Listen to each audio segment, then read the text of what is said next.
Bakshi sir, आगे एक सवाल ये आपसे इसलिए करूंगी क्योंकि ये तैयारी महज प्रोजेक्शन तक तो सीमित नहीं लगती है, और ईरान में तनाव के बीच ही हाई अलर्ट पर कैसे इजराइल है, ये एक और बड़ी खबर है, क्योंकि किसी भी एक्शन के लिए इजराइल भी तैयार है। ईरान में अमेरिकी हमलों की बड़ी आशंका है और अमेरिकी हमलों में इजराइल भी साथ दे सकता है। हालांकि इजरायली सोर्सेस से रॉयटर्स क्या इसको लेकर दावा कर रही है, ये एक और खबर। उसके बाद एक्सपर्ट से सवाल, क्योंकि ईरान को लेकर नेतन्याहू की इमरजेंसी मीटिंग, ये एक और खबर। टाइमिंग इंपॉर्टेंट है, इजरायली सेंट्रल मिलिट्री कॉम्प्लेक्स में ये बैठक और शब्बात में सैन्य अधिकारियों के साथ मीटिंग। हालांकि अमेरिकी विदेश मंत्री रूबियो से फोन पर बात के बाद ही बैठक हो रही है और इजरायली अधिकारियों के हवाले से वॉर सर्विलांस की ये रिपोर्ट। इस बीच एक और खबर यह कि ईरान से पहले अमेरिकी एयर स्ट्राइक से सीरिया दहल गया और मध्य सीरिया के पलमायरा में बमबारी को लेकर खबर है। आईएसआईएस के ठिकानों पर हमले किए गए, सेंटकॉम की तरफ से दावा, और 13 दिसंबर के हमलों का बदला लिया गया है। आईएसआईएस के हमले में 2 अमेरिकी सैनिकों की मौत भी हुई थी। अब बख्शी सर, सवाल आपसे इसलिए क्योंकि ये तैयारी महज प्रोजेक्शन तक सीमित नहीं लगती है। सर, आने वाले कुछ घंटे इस लिहाज से क्या वाकई बहुत क्रूशल हो चुके हैं, बहुत इंपॉर्टेंट है? क्या मुमकिन है कि डोनाल्ड ट्रंप अब अगले हमले की, यानी जून के बाद अब जनवरी में एक और हमले के आदेश दे दें? नहीं, बहुत चांसेस है। उसका जो क्लियरेस्ट बैटल इंडिकेशन होगा कि कम से कम 2 कैरियर बैटल ग्रुप्स अगर आ जाएं स्ट्रेट्स ऑफ हॉर्मूज में और आसपास रेड सी, मेडिटेरेनियन वगैरह में, तो आप निश्चित समझिए कि हमला होने वाला है। अभी तक आपने जो बताया है, 1 कैरियर बैटल ग्रुप इस तरफ बढ़ रहा है। बाकी कुछ और जो एयरफोर्स के जेट्स हैं, कोई 12 आपने बताए हैं कि वो स्टेशन हुए हैं मिडल ईस्ट में, तो ये भी एक इंडिकेशन है। आपके जो ऑयल टैंकर्स हैं उनका आना इंडिकेशन होगा, और C-17 की फ्लाइट्स तो हो ही रही हैं। मैं दूसरे कैरियर बैटल ग्रुप के आने को कंफर्मेटरी बैटल इंडिकेशन समझूंगा। ठीक है।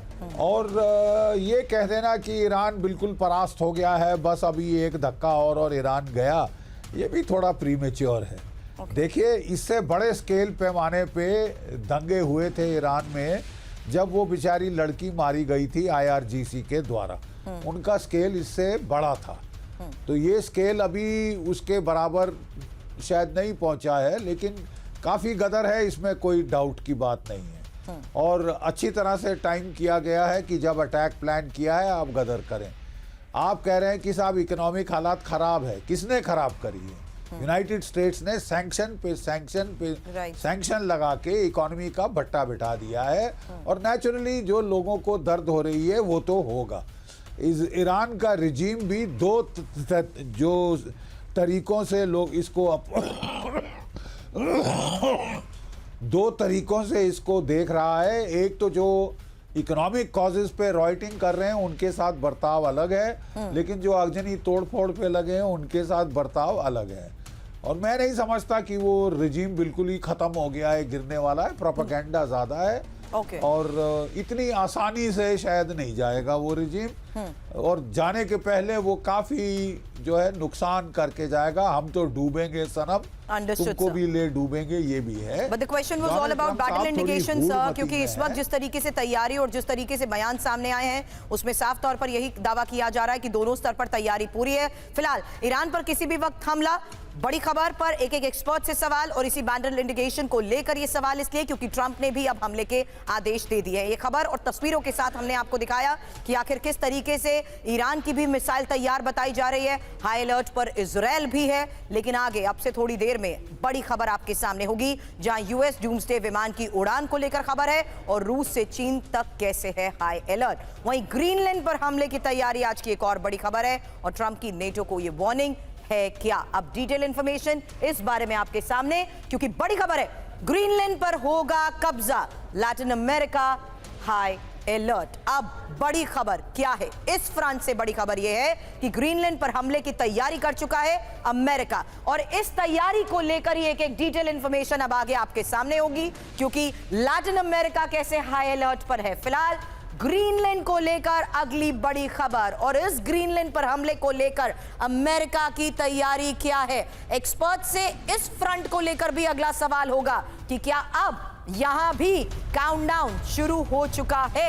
ये एक बड़ी खबर पर इंफॉर्मेशन। वहीं ग्रीनलैंड पर अमेरिका वर्सेस नेटो, यूरोप से टक्कर लेंगे ट्रंप। साथ ही अमेरिका की क्यूबा में भी ऑपरेशन की तैयारी, बड़ी सैन्य तैनाती। फिलहाल ग्रीनलैंड पर बड़े हमले की तैयारी में अमेरिका। ट्रंप ने हमले की योजना बनाने के आदेश दिए हैं। पॉलिसी हॉक्स कर रही है ग्रीनलैंड पर हमले की तैयारी, और मदरों को पकड़ने के बाद ट्रंप प्रशासन के हौसले भी बढ़ चुके हैं। हालांकि जॉइंट स्पेशल ऑपरेशन कमांड को प्लान बनाने के आदेश दिए गए हैं। अमेरिकी अधिकारियों के हवाले से डेली मेल की ये रिपोर्ट है। फिलहाल रिपोर्ट में क्या बड़े दावे किए जा रहे हैं, एक एक इंफॉर्मेशन आगे आपके सामने होगी, क्योंकि फिलहाल बड़ी खबर है। ग्रीनलैंड पर अमेरिका और नेटो देश भी अब आमने सामने हैं, और ग्रीनलैंड पर अमेरिकी हमले से टूट जाएगा नेटो। डेनमार्क की प्रधानमंत्री मेट फ्रेडरिक्सन की ये वार्निंग है, अमेरिकी सैन्य कार्रवाई से खत्म हो जाएगा नेटो। किसी के लिए, किसी के बिक्री के लिए नहीं है ग्रीनलैंड।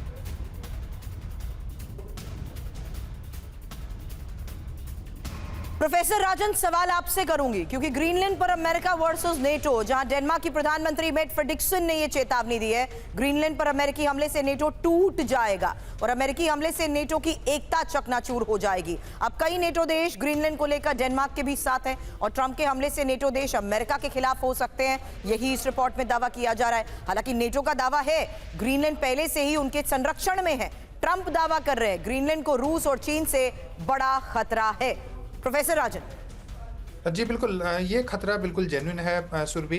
यह बता दूं कि भले ही वो पहले इसको मजाक के रूप में देखा जा रहा था, लेकिन जो ट्रंप का प्लान है कि पूरा जो वेस्टर्न हेमिस्फीयर यानी पश्चिमी गोलार्ध को ऊपर से ग्रीनलैंड से स्टार्ट करके कनाडा, मेक्सिको, क्यूबा से लेकर लैटिन अमेरिका के देशों तक जाना, ये उनका सीरियस प्लान है। और इनकी नेशनल सिक्योरिटी स्ट्रेटजी को देखेंगे जो एक आध महीने पहले आया था, तो उसमें भी ये बताया गया कि वेस्टर्न हेमिस्फीयर में वो किसी भी दूसरे देश को वहाँ पे नहीं आने देंगे। अब नाटो को तो वो तोड़ना ही चाहते हैं। ट्रंप की जहाँ तक बात करूँ तो वो नाटो को अब ऐसे भी तोड़ना चाहते हैं, उनको कोई फर्क नहीं पड़ता है कि नाटो रहे या नहीं, क्योंकि नेशनल सिक्योरिटी स्ट्रेटजी में वो बता चुके हैं कि उनका सबसे बड़ा खतरा रूस और चीन नहीं है, उनके लिए सबसे बड़ा खतरा यूरोप का लिबरलिज्म है, और यूरोप में क्षमता नहीं है कि वो अमेरिका की मुकाबला कर पाए। तो यह अगर पॉलिसी हॉक्स डिसाइड करते हैं तो ग्रीनलैंड को ले सकते हैं, और डेनमार्क और यूरोपियन कंट्री कुछ नहीं कर पाएंगे। मैं बता दूं, यह जरूर है कि अभी से अगर विरोध करना शुरू करे और कुछ देश यूनाइट हों और उनका प्रोटेस्ट करें, और उनको ग्लोबल साउथ के देशों को भी साथ में लेना पड़ेगा। ग्रीनलैंड के मिनिस्टर ने भारत से भी रिक्वेस्ट किया, मैं बता दूं।